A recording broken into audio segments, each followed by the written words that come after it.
لطف اجبار.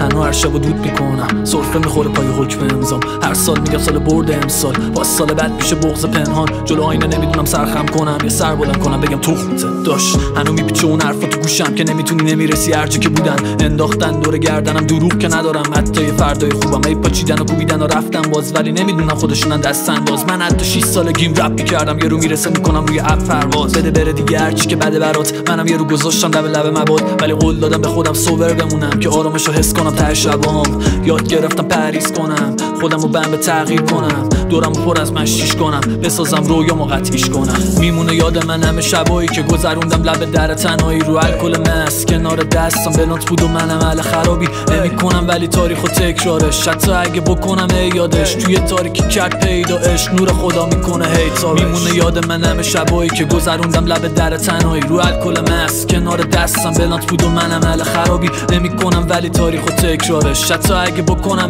یادش توی تاریکی کرد پیداش، نور خدا میکنه هیتابش.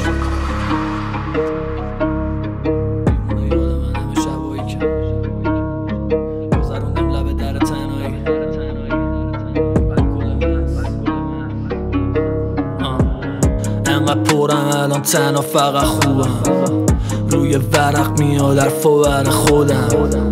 اینو فهمیدم که فضای برتر برا رشد لخ بشم توی افکاری که گمم.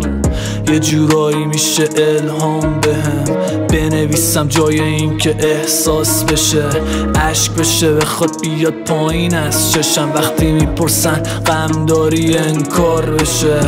یاد گرفتم بخندم و برم از اینایی که فقط بخوام بکنن و ولن، از اینایی که میکنن فقط مود من سگ پاشو رو جدا میبافن و بهترن که برن. اصلا روزامو کنار یکی باشم تشک چی خودم نباشم و تو رو کامل کنم تشک چی اصلا ببینم بعدم و از طرف میخوام برن. این منم که تشتن و توی قبر گیر.